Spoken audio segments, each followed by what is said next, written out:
Hello नमस्कार दोस्तों, स्वागत है आपका आज के मुख्य समाचारों की वीडियो में। जी हां दोस्तों, यहां पर आपको देखने को मिलेगी सुबह से लेकर शाम तक की सारी के सारी बड़ी खबरें मुख्य समाचार ब्रेकिंग न्यूज़ अपडेट के रूप में। तो दोस्तों आप लोगों से रिक्वेस्ट है इस वीडियो को ज़्यादा से ज़्यादा लाइक और शेयर करें, साथ ही हमारे चैनल को सब्सक्राइब करके बेल आइकन का बटन भी दबा दें। तो दोस्तों सीधे चलते हैं आज की पहली बड़ी खबर की ओर। महाराष्ट्र के एमएलसी चुनाव में बीजेपी का नए चेहरे पर दांव, निर्विरोध जीतना चाहते हैं उद्धव ठाकरे। जी हां दोस्तों, महाराष्ट्र में भाजपा ने एक बार फिर अपने दिग्गज नेताओं को दरकिनार कर नए चेहरे को तरजीह दी है। राज्य में विधान परिषद के लिए घोषित 4 उम्मीदवारों में दावेदार बड़े नामों की जगह नए चेहरे चुनाव मैदान में होंगे। 9 सीटों के लिए होने वाले चुनाव में भाजपा से 4 उम्मीदवार घोषित कर दिए जाने के बाद अब सत्तारूढ़ उद्धव ठाकरे सरकार के सामने अपने सहयोगियों के साथ सीटों के तालमेल का दबाव बन गया है। अगर सत्तारूढ़ गठबंधन 6 सीटों पर लड़ता है तो उद्धव ठाकरे का निर्विरोध निर्वाचन संभव नहीं हो सकेगा। आपकी जानकारी के लिए बता दें दोस्तों, महाराष्ट्र के विधान परिषद की 9 सीटों पर चुनाव 21 मई को संपन्न होंगे। तो दोस्तों आपको क्या लगता है, उद्धव ठाकरे निर्विरोध एमएलसी का चुनाव जीत पाएंगे? कमेंट करके अपनी राय दें। इसके बाद दोस्तों जानते हैं अगली बड़ी खबर। वैदिक मंत्रों से गूंजा अमेरिका का व्हाइट हाउस, इस महामारी पर विजय पाने के लिए मांगी दुआएं। जी हां दोस्तों, अमेरिका इस वक्त इस महामारी के कहर से जूझ रहा है। इसी बीच शुक्रवार को अमेरिका ने अपना राष्ट्रीय प्रार्थना दिवस मनाया। इस दौरान वैदिक शांति पाठ का उच्चारण भी किया गया। रोज गार्डन में शांति पाठ के उच्चारण के लिए खास हिंदू पंडित को बुलाया गया। स्वामी नारायण मंदिर के पुजारी हरीश ब्रह्म भट्ट ने यहां वैदिक मंत्र का उच्चारण किया। प्रार्थना सभा में सभी धर्मों के गुरुओं को बुलाया गया था। इसी दौरान इस संकट से जल्द बाहर आने के लिए दुआ भी मांगी गई। इस मौके पर ट्रंप ने कहा कि हम सभी प्रार्थना करते हैं कि भगवान हमारी रक्षा करे। इसके बाद दोस्तों जानते हैं अगली बड़ी खबर। आखिर झुकने को मजबूर हुआ ड्रैगन, WHO की इस बात को चीन ने स्वीकारा। जी हां दोस्तों, अब तक इस महामारी को लेकर किसी भी तरह की जांच के लिए साफ तौर पर इनकार करने वाला चीन आखिरकार झुक गया है। उसने शुक्रवार को कहा है कि वह विश्व स्वास्थ्य संगठन के तहत बने पैनल से खुले, पारदर्शी और समावेशी जांच कराने के लिए तैयार है। इसमें इस महामारी की वैश्विक प्रतिक्रिया को लेकर समीक्षा की जाएगी। विदेश मंत्रालय के प्रवक्ता हुआ चुनिंग ने यह कहा है कि महामारी के खत्म होने के बाद एक उचित समय पर पारदर्शी और समावेशी तरीके से समीक्षा की जानी चाहिए। हुआ ने कहा है कि यह समीक्षा WHO के प्रमुख टेड्रोस एडहानोम घेब्रेयेसस के नेतृत्व में की जानी चाहिए। चीन पर इस महामारी की उत्पत्ति की पारदर्शी जांच कराने को लेकर वैश्विक दबाव है, क्योंकि यह वायरस एक वैश्विक महामारी बन गया है, जिसके कारण अमेरिका सहित कई यूरोपीय देशों में 2 लाख से अधिक लोगों की मौत हो गई है। दुनिया में इस वायरस ने सबसे ज्यादा कहर अमेरिका पर बरपाया है। तो दोस्तों आपको क्या लगता है, चीन अपनी बात पर टिकेगा और वह निष्पक्ष पारदर्शी जांच करवाएगा? कमेंट करके अपनी राय दें। इसके बाद दोस्तों जानते हैं अगली बड़ी खबर। फिर मीडिया से खफा हुए अमेरिका के राष्ट्रपति डोनाल्ड ट्रंप। जी हां दोस्तों, अमेरिका के राष्ट्रपति डोनाल्ड ट्रंप की मीडिया से नाराजगी नई नहीं है। उन्होंने जहां मौका मिलता है पत्रकारों को खरी खोटी सुना देते हैं। इस महामारी के संकट में तो उनकी यह नाराजगी और भी ज्यादा बढ़ गई है, क्योंकि मीडिया अमेरिका में स्वास्थ्य सेवाओं की बदहाली के मुद्दे को पुरजोर तरीके से उठा रहा है। राष्ट्रपति के निशाने पर अब वह अखबार है जिन्होंने 2016 के अमेरिकी राष्ट्रपति चुनाव में रूस की कथित मिलीभगत की खबरों के लिए पुलित्जर पुरस्कार जीता था। व्हाइट हाउस में पत्रकारों से बातचीत करते हुए ट्रंप ने कहा है कि वह पत्रकार नहीं, चोर है। पुलित्जर पुरस्कार जीतने वाले सभी पत्रकारों को अवार्ड लौटाने के लिए मजबूर किया जाना चाहिए, क्योंकि वह सभी गलत थे। इसके बाद दोस्तों जानते हैं अगली बड़ी खबर। यूपी में मजदूरों को सप्लाई की गई घटिया राशन किट, दाल की क्वालिटी और नमक में हेरफेर, दर्ज हुई कंपनी पर FIR। जी हां दोस्तों, इस महामारी में घटिया राशन किट सप्लाई करने वाली कंपनी के ऊपर FIR दर्ज कर टेंडर को निरस्त करने की कार्यवाही की गई है। मुरादाबाद की कंपनी मेसर्स शांति भोग फूड प्रोडक्ट की कंपनी ने घटिया खाद्य सामग्री सप्लाई की थी, जिसकी क्वालिटी जांच कमेटी द्वारा जांच की गई तो खाद्य सामग्री में गड़बड़ी निकली, जिसके बाद लखनऊ के जिलाधिकारी अभिषेक प्रकाश ने मुरादाबाद की शांति मेसर्स भोग फूड प्रोडक्ट फर्म का ठेका निरस्त कर इस महामारी के तहत मुकदमा दर्ज कर 80,000 रुपए की धरोहर राशि भी जब्त कर ली है। वहीं जांच में यह भी सामने आया है कि जो दाल सप्लाई की गई है वो गली नहीं और नमक भी डुप्लीकेट था।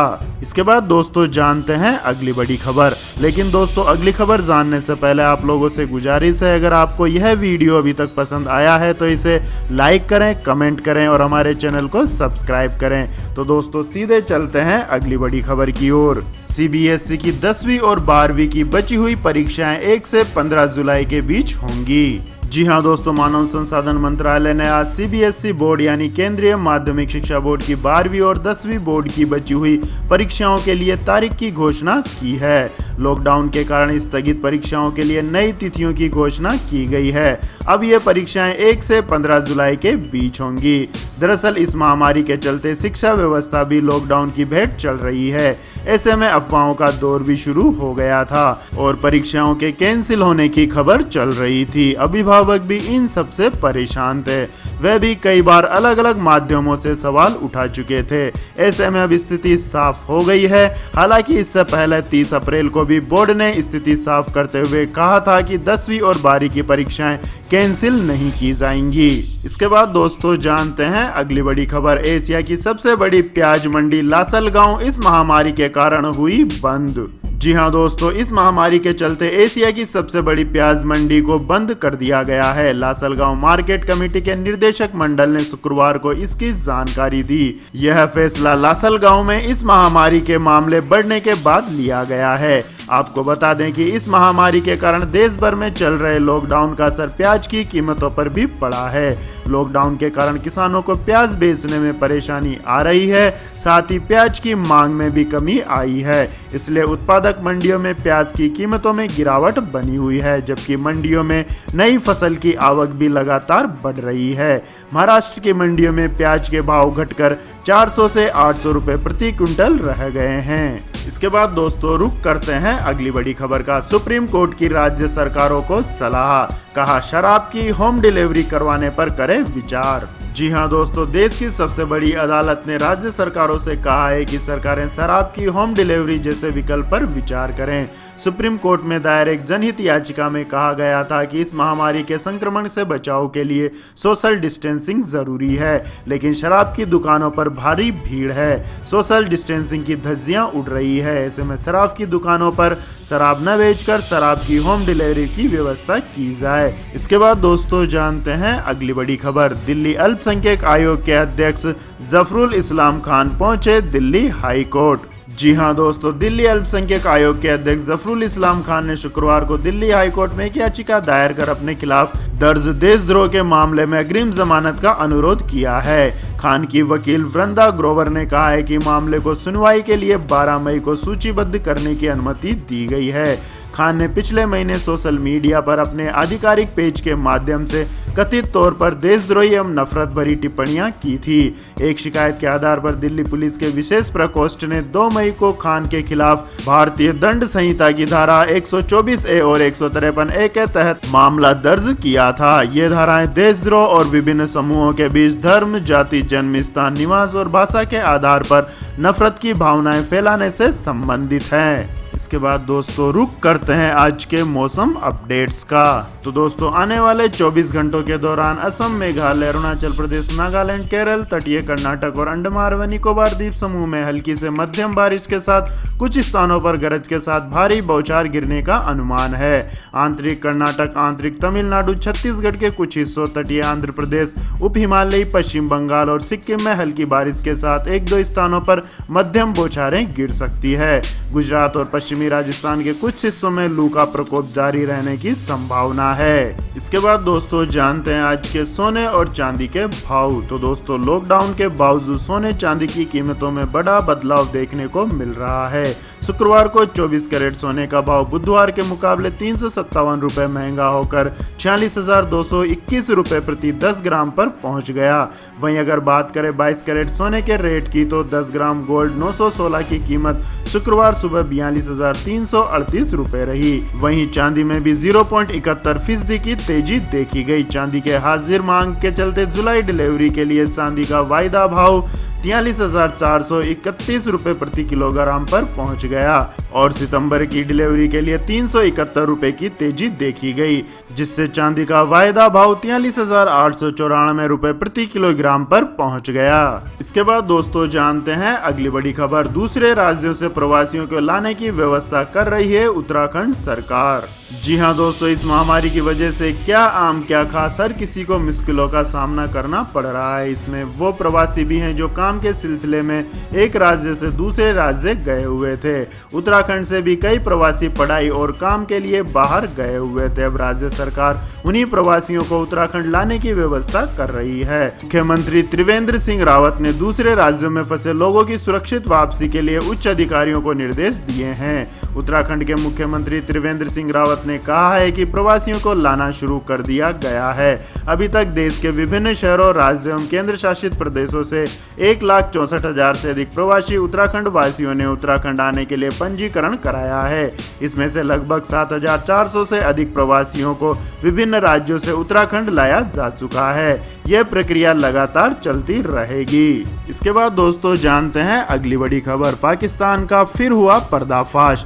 अल्पसंख्यकों पर हो रहे जुल्म पर चौंकाने वाली रिपोर्ट आई सामने। जी हां दोस्तों, पाकिस्तान में हिंदू और ईसाई सहित धार्मिक अल्पसंख्यकों को साल 2019 में जबरन धर्मांतरण और उत्पीड़न का सामना करना पड़ा है। पाकिस्तान मानवाधिकार आयोग के मुताबिक धार्मिक अल्पसंख्यक देश के कानून के तहत धर्म या अपनी आजादी लेने में असमर्थ रहे हैं। 2019 में मानवाधिकार की स्थिति शीर्षक वाली रिपोर्ट में कहा गया है कि सिंध और पंजाब में हिंदू और ईसाई दोनों समुदाय जबरन धर्म परिवर्तन के मामलों की रिपोर्ट करते रहे और वह पंजाब में 14 वर्ष से कम उम्र की लड़कियों का जबरन धर्मांतरण और शादी के लिए मजबूर किया जाता था। तो दोस्तों, पाकिस्तान में अल्पसंख्यकों की आजादी को लेकर आप क्या कहना चाहेंगे? कमेंट करके अपनी राय दें।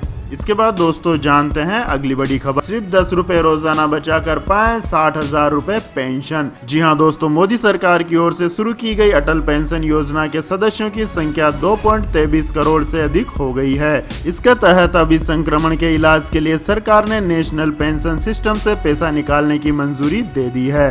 पेंशन फंड नियामक PFRDA ने इसकी इजाजत दे दी है।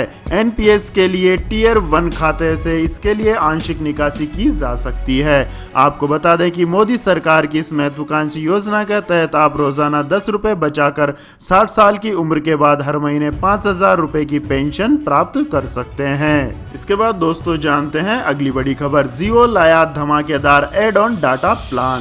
सिर्फ 251 रुपए में मिलेगा 50 GB डेटा। जी हां दोस्तों, रिलायंस जियो ने अपने उच्च डेटा वॉल्यूम उपभोक्ताओं के लिए नए एड ऑन प्लान लॉन्च किया है। रिलायंस अपने नए वर्क फ्रॉम होम प्लान के तहत 3 नए डेटा एड ऑन प्लान पेश किए हैं। इस एड ऑन प्लान के तहत कस्टमर्स को 151 रुपए में 30 GB डेटा, 201 रुपए में 40 GB और 251 रुपए में 50 GB डेटा मिलेगा। इसके अलावा रिलायंस जियो 11 रुपए में 0.8 GB डेटा, 21 रुपए में 1 GB डेटा, 31 रुपए में 2 GB और 51 रुपए में 6 GB डेटा और 101 रुपए में 12 GB डेटा देता है। इसी के साथ जियो ने 1 साल की वैलिडिटी वाला प्लान भी लॉन्च किया, जिसकी कीमत 2,399 रुपए है और इसमें प्रतिदिन 2 GB डेटा दिया जाएगा और अनलिमिटेड कॉल और मैसेज करने की सुविधा दी जाएगी। तो यह थी दोस्तों आज की सभी महत्वपूर्ण बड़ी खबरें। तो दोस्तों, आपको हमारा ये वीडियो कैसा लगा कमेंट करके जरूर बताएं और हमारे इस वीडियो को अधिक से अधिक लाइक और शेयर करें। साथ ही हमारे चैनल को सब्सक्राइब करके बेल आइकन का बटन भी दबा लें। धन्यवाद। जय हिंद, जय भारत, वंदे मातरम।